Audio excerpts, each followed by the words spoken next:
Hello, welcome to Talk of the Town. I am your host, Abby on the Avenue, Marketing Director for Appleton Downtown Incorporated. Talk of the Town is a podcast where we shine a spotlight on the people, places, and passion in our community. Each episode, we engage in meaningful conversations with community ambassadors and local business owners as they share their stories about what makes our district thrive.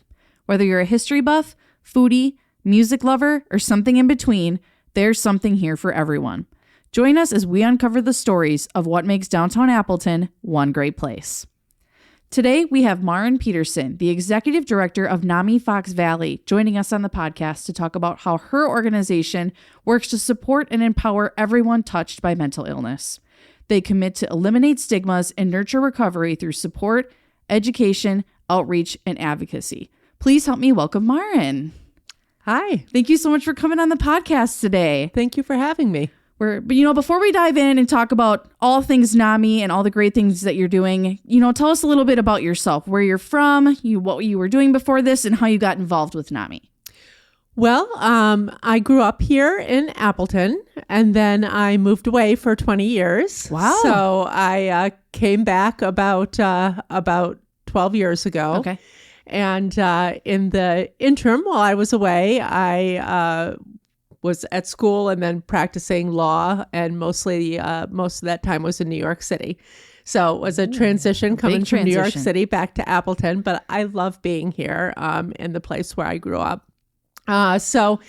It obviously was a career transition for me to go from practicing law to leading NAMI Fox Valley. And basically, I just decided that I really wanted to do something where I felt like I had a little more direct impact on causes that I cared about. And so I shifted over to the nonprofit world and was really thrilled to land at NAMI Fox Valley, which has a mission that I care so much about.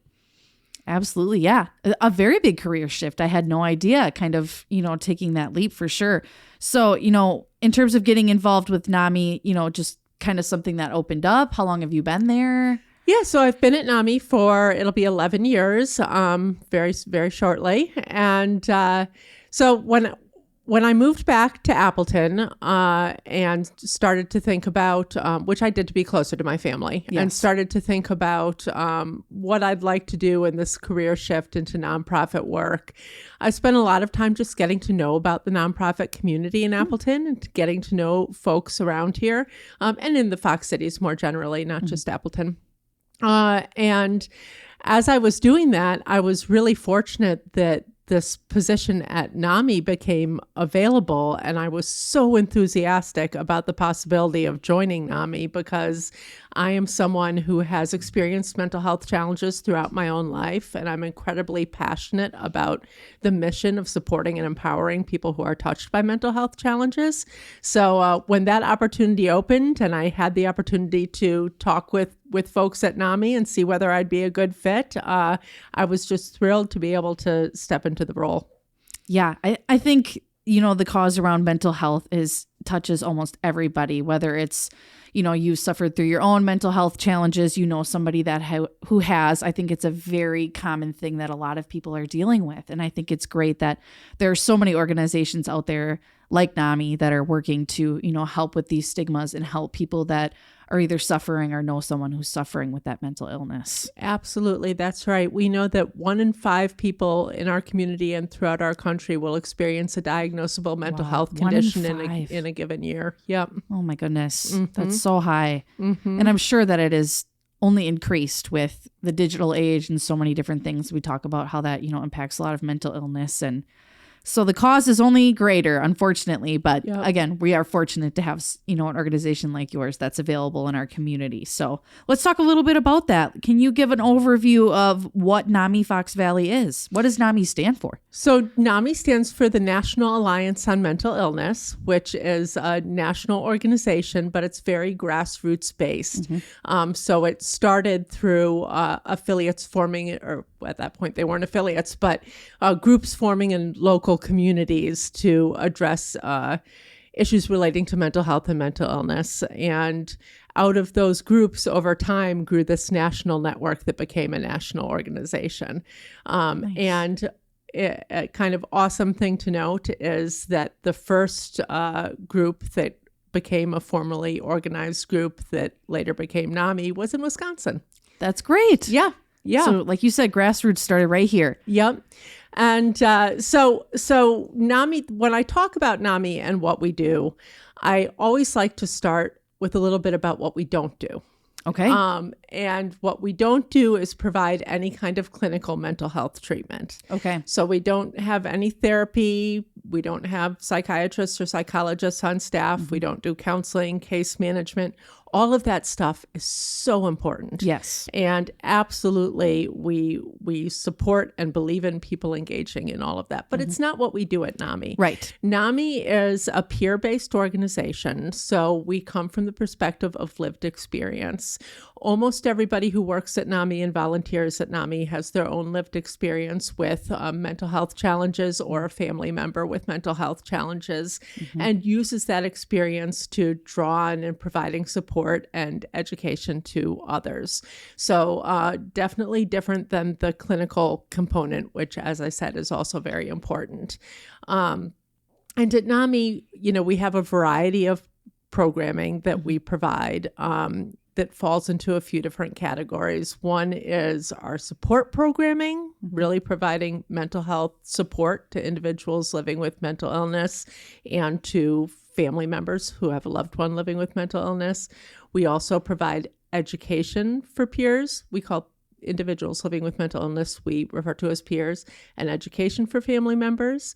And we also have community education. So kind of wide variety of things that we do through NAMI Fox Valley. Yeah, absolutely. And you talked a little bit about some of the, support groups and things, which we'll get into, but what are some of the counties that you serve? How far does your specific chapter affiliation kind of spread? So NAMI Fox Valley serves Outagamie, Calumet, Wapaka, and the Neenah-Menasha area of Winnebago County. Okay. So definitely a decent spread around our area for sure. So, and you might have said this, but, can you just touch on a little bit specifically what the mission and vision of the organization is? Sure. Well, you did a great job summarizing it in the introduction. Yeah. But NAMI Fox Valley works to support and empower everybody touched by mental illness. And we're committed to eliminating stigma and nurturing recovery through support, education, outreach, and advocacy. And we have the vision of a community free of stigma that supports and promotes mental health and recovery. Yeah. And, you mentioned stigma. Can you just touch on that a little bit and some of the, the stigma that is out there? Because it is unfortunately, a problem that we hear with people who, when they're talking about having a mental illness, the stigmas and things that come from that from society. Absolutely. So stigma is negative, judgmental beliefs that stem from a lack of understanding, really. And that is unfortunately associated with mental health and mental illness a lot. There are a lot of kind of judgmental and negative thoughts about that stem from not understanding what mental illness is, not understanding how mental health works.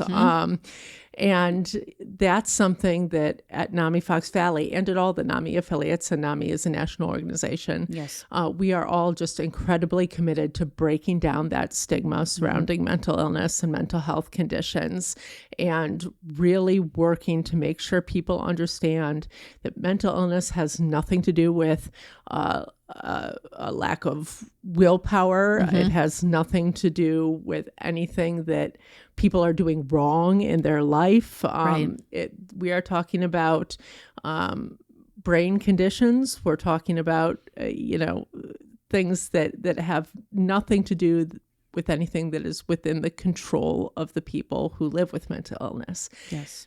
We know that recovery is something people can work on actively and achieve, which is wonderful. But actually having the mental health condition itself, there's nothing to blame for anybody living with mental illness. Yeah. And I think that's a very hard part is a lot of them do feel like on the stigma side of it, that it's just something that you can fix. it's Right. something that's just very easily treated, but it just unfortunately isn't in many cases. And I've suffered with a little bit personally in my life. I know friends, family who have, and I think a lot of us do.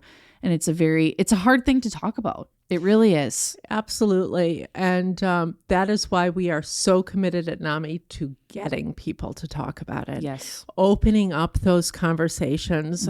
We do a lot of that through our community education, which I know we'll talk about later. Yes. But absolutely, at the top of the things that we are working to do is to break down that stigma, because when we do that, then we're going to help everybody in our community, those who live with mental health conditions, those who love someone living with mental health conditions. We will make it easier for people to get help. We will make it easier for people to be open about what they're going through. And that helps all of us. Absolutely. Yeah. As we kind of keep using these terms of like mental health and mental illness, can you just give a few examples for people to kind of understand some of the things that, you often see, so they can understand kind of what is out there for people who may not know? Sure. Well, mental health obviously is something that everybody has. Yes. We all have mental health, and we all have good mental health days that are not as good. So that is something that we all have. Mental illness and mental health conditions are something that not everybody has, obviously. Good to differentiate those. Yeah. Yes. However, I do want to note here, and I will go back to mental health and mental illness in a minute, but at NAMI Fox Valley, you do not need a diagnosis of any sort to participate in any of our programming. That's great. All you That's need to do is to personally identify as having mental health challenges. Yes. And that is enough. However, so mental illness, some examples of mental illnesses that may be diagnosed that people may be most familiar with are depression, anxiety, PTSD, schizophrenia. But there are many different kinds of mental illness that people can be diagnosed with. And at NAMI Fox Valley, much of our programming for people who are experiencing mental health challenges is programming just generally for anybody who identifies with experiencing mental health challenges. So regardless of what your specific mental health condition may be, or again, even if you don't have a diagnosis and just identify with needing help with your mental health, you are welcome in all of our peer programming. Yeah, absolutely. I think that was great that you mentioned that. Yeah, because, am I asking more just like for the understanding, but not necessarily something you need to have clinically diagnosed or figured out. It's like we said, I think it's something that all of us at some point in our lives, struggle with. It's just to the severity of certain situations and what you have going on. So absolutely, that's great to point out that regardless, everyone is welcome to, engage in this programming and these resources. So while we're on that topic, let's, talk a little bit about that and the variety of programs for people living with mental health, illness, and also their loved ones. Let's talk about some of those and why it's important, the impact that it has on everybody, in the surrounding situations. So you said you had those, peer support groups, family support groups, things you can do both in person and online. Talk a little bit more about those. Sure. So the support that we provide, as you just alluded to, we have support for people who we refer to as peers, individuals who live with mental illness, as well as support for family members who have a loved one living with mental illness, which is so important because mental illness does not exist in a vacuum for the person who's experiencing it. It affects everybody around that person, and particularly often their close loved ones. So one of the ways that we provide that support is through our support groups. We have nearly 30 support group meetings a month. So our support group meetings are very frequent. Some of them are online. Some of them are in person. So hopefully, people can find a way to access those groups regardless of transportation issues, mobility issues. As far as our peer groups go, We have general groups for peers as well as groups for specific populations. So we have a peer mental health support group, for instance, for individuals who identify as LGBTQ+. We have a peer group specifically for men, one specifically for women. We have a young adult peer group.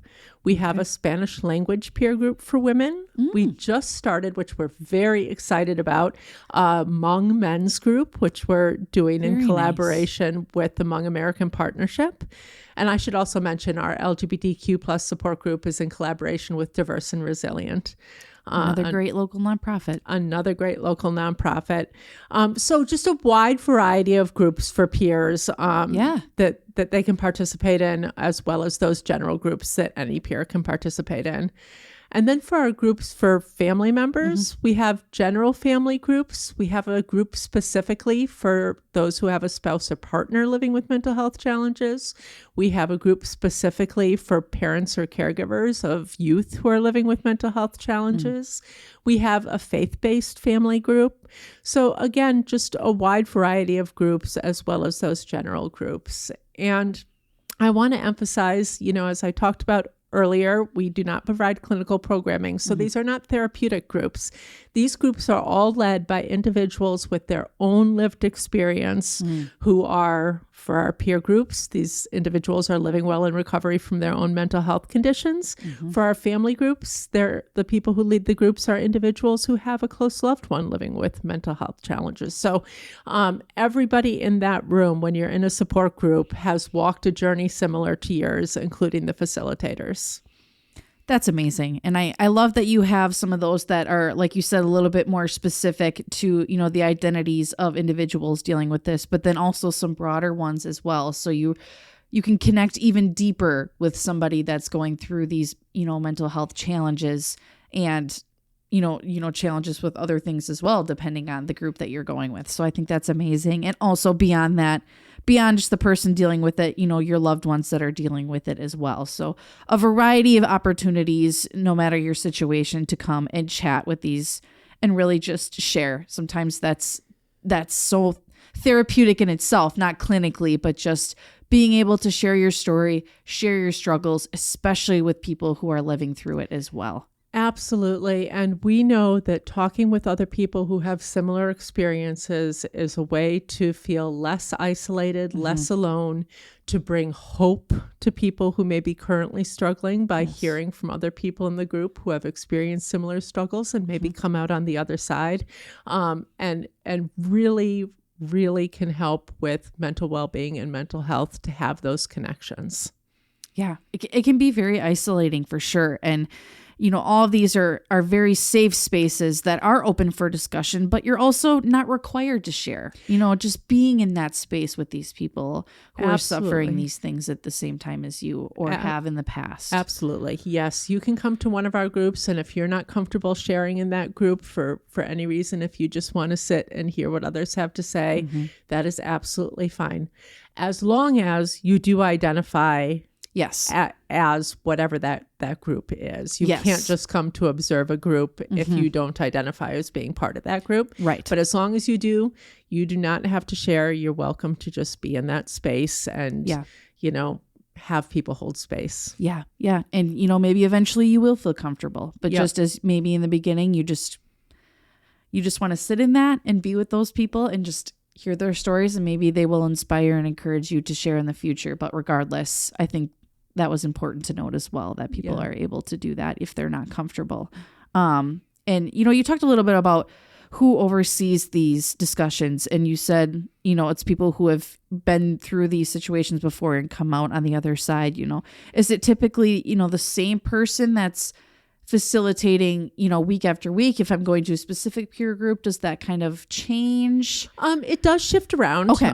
We have a number of facilitators for our peer groups and a number of facilitators for our family groups. So often if you are attending the group that meets on the third Monday of the month, for instance, often it will be the same facilitator, but there are many facilitators who facilitate our different groups, so it is going to shift around a bit. That's great. Yeah. And it just gives you the opportunity to, see who you connect with. And that's why it's so great that you offer multiple, throughout the month for different groups to meet, different chances, depending on, how comfortable you are, how it works in your schedule. Like you really give, a lot of opportunities for those and for people to feel safe. And something else I think that's important to point out is, what you share in that group stays with that group. Absolutely. The groups are confidential. At the beginning of every group, we go through group commitments and guidelines. And one of those commitments is that what's said in that room stays in that room. And everybody, obviously you can't guarantee, but we have really never had a problem with that that's been reported back. That's great.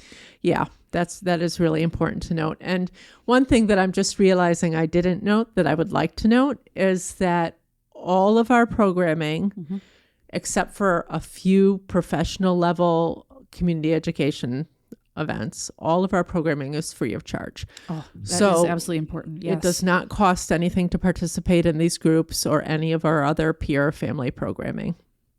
That's amazing. Yeah. And I'm sure that's thanks to many great partners that you guys have that you're able to offer that for free for the community. Absolutely. We depend on the generosity of our community to be able to operate this programming, and the community has come through year after year and given to us so that we're able to be there for the people who need this programming. It's just awesome. And that's great. Yeah. Yeah. So, we've covered the peer support groups that you have available. What are some other, opportunities or programs that you have for people living with mental illness that they can take advantage of? Sure. So one of our amazing programs is Iris Place, our peer-run respite. Iris Place is a 5-bedroom, home-like environment, completely staffed by individuals with their own experience with mental health challenges, who are living well in recovery and have received extensive training on providing peer support to others. And individuals who are experiencing mental health distress can come, and who want peer support can come stay at Iris Place for up to 7 nights. It's just short-term stay. And just have a chance to breathe, have a chance to step back from whatever's going on, to connect with others who understand, to work on their mental health recovery. There's no specific scheduled programming at Iris Place. You're free to do whatever you like while you are there, which may be just spending time talking to some of our peer companions. It may be engaging in creative endeavors. We have a lot of people who really enjoy working on arts and crafts projects, which can be very good for mental health. Absolutely. And there are more formal tools you can take advantage of, such as developing a wellness vision, a recovery action plan. So all sorts of stuff you can do while you stay at Iris Place. It is a completely voluntary program, self-referral. So you have to call yourself and say you're interested in a stay. And then we'll talk to you about whether it's a good fit and determine whether it's the right place. And while you're there, you guide your own journey, that you will never be told you have to do anything. And you can also come and go as you please. You can continue to go to work or school. It is just an amazing program. And everything we hear from people who come stay with us at Iris Place is that it makes such an impact and often prevents people from falling into a crisis. So it's a really amazing program. And again, free of charge. So wow, that's incredible. Yes, we are funded through a contract with the Wisconsin Department of Health Services, and it's just been amazing to be able to offer this resource to the community without individuals having to pay for it. And again, no insurance required, no diagnosis required, nothing. So that's a great resource. We also have education that we offer specifically designed for individuals who are experiencing mental health challenges or for family members who have a loved one experiencing mental health challenges. So we have educational courses that really focus on learning about mental health and mental illness, learning about treatments, learning how to be an advocate for yourself or your family member, talking about relapse prevention, talking about crisis situations, talking about communication about your mental health challenges or communicating with your family member. Really, these courses work to build the toolboxes of the people who participate so that they're better able to navigate their own mental health challenges or their family members' mental health journey. So those are really awesome opportunities that we offer for individuals who live with mental health challenges and family members. Yeah. Are those, online things resources they take advantage of, or is it an in-person thing? Yep. So sometimes we offer them in person. Sometimes we offer them online. We try to do a variety so that we're able to reach people no matter what their abilities or preferences are. Yeah. Break that barrier. Absolutely. Yeah. Mm-hmm. And those are free as well, I'm assuming? Yep. Absolutely. Amazing. Yeah. Just so many great resources that you guys have for people. And again, the fact that they're free is great. And you just break down any barrier that people could foresee of, I can't get there, or I'm, maybe they're scared. They don't want to share. They don't have a diagnosis, that, all the things you guys have broken down those barriers for people to be able to take advantage of them, which is just so amazing. That is our goal. That is what we want to do. We want to break down every barrier possible and make our programming easily accessible to anybody who is experiencing mental health challenges or have a loved one who is. Yes. There is one other area of our programming that I wanted to mention that is not specifically for people who are living with mental health challenges or family members. Okay. And that is our community education. We spend a lot of time going out into the community, as I mentioned earlier, just trying to break down stigma, educate people about mental health, and better equip people to identify and address mental health challenges when they arise. So we do that we do a lot of work in schools. We were in, I believe it was over 330 school classrooms last year, seeing over 7,000 local school students everywhere from elementary school all the way through high school with age-appropriate mental health and suicide prevention programming. We also, that's incredible. Yeah, it's so powerful. It is really amazing. And we also offer mental health community education for adults. So we go into workplaces, we go to speak to community groups, anybody who is wanting to learn more about mental health and mental illness, we can go and do that. We also provide, together in collaboration with the Appleton Police Department and the Outagamie County Sheriff's Office, training for law enforcement officers who are obviously individuals who often interact with individuals in a mental health crisis, to help better equip them to interact with people who are experiencing crisis and to connect them to appropriate resources. Important. We have a 40-hour training called Crisis Intervention Team Training that we offer to law enforcement officers. And then we have a 16-hour training called Crisis Intervention Partners Training that's for any professional likely to interact with individuals experiencing a mental health crisis. So we offer one CIT training and at least 3 CIP trainings a year in our community. Oh my gosh. It's amazing how these programs are for so many different groups of people, depending on, the level that you're at, whether it's you, somebody someone you interact with, even to have it before you even necessarily face it. Maybe it's something that, down the line in your life that you didn't have when you were younger. Maybe you have when you were older, and you can remember these things of when you guys were coming into the schools and things like that. It's so amazing. I keep saying it's amazing, but it truly is. It's very, very good things that you guys are doing. Well, it's work that feels good to do, and we are just so grateful to everybody who engages in the programming for letting us be part of their journey. Yes. Yeah. Everyone, you are so amazing. You are not alone. There's so many great places that you can turn to, including NAMI Fox Valley. And we even have other nonprofits in the area that are great for resources to reach out to as well. So, absolutely.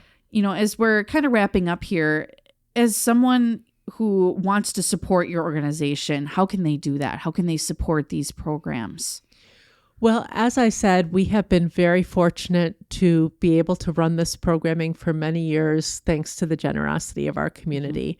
Although we are an affiliate of a national organization, we do not receive any funding from the national organization, so we are completely locally funded. Wow, that's great to know. Yes, and we have just been so fortunate to receive the support that we have. So obviously donations are always welcome and are always put to great use to continue the programming that we're doing. Yeah.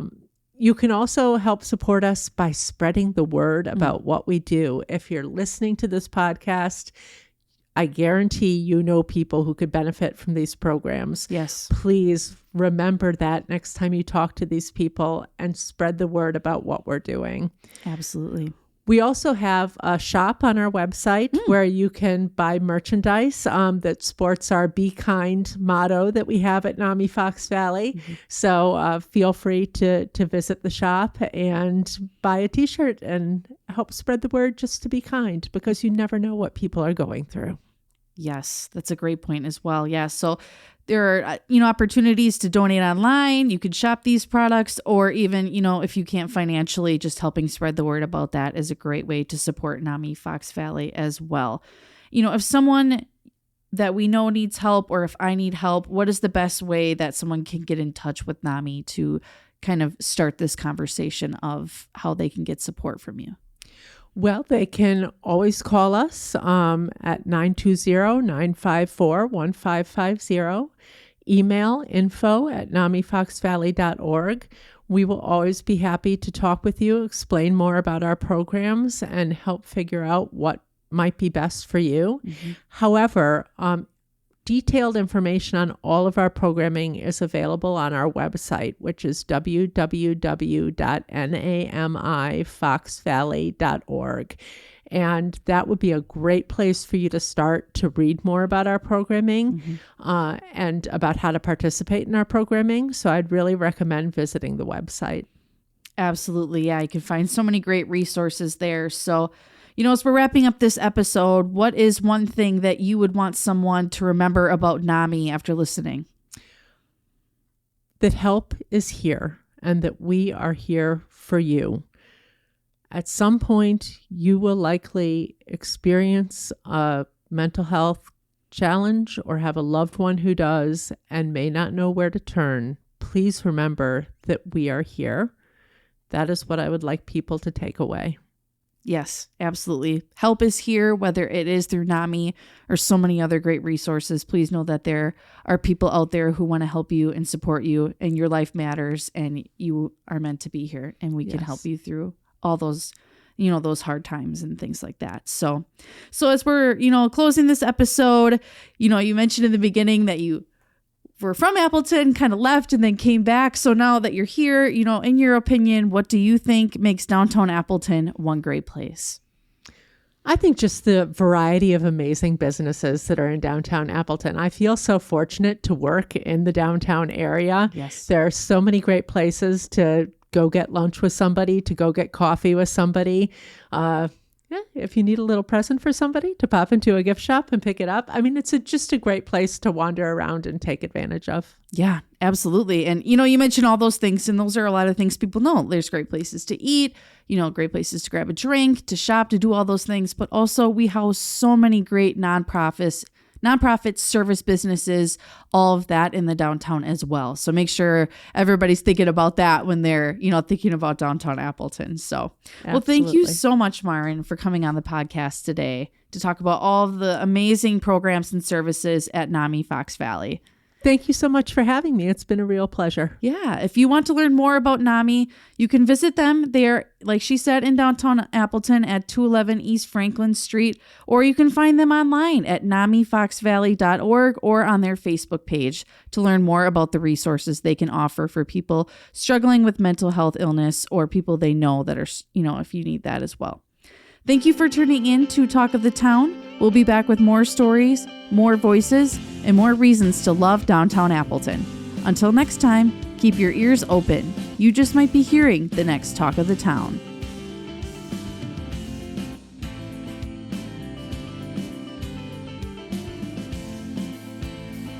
This episode is brought to you by J. Geiger Consulting, a consulting firm specializing in J.D. Edwards Solutions and proud sponsor of Appleton Downtown Incorporated. Special thanks to local songwriter Amelia Ford for creating original music just for this podcast.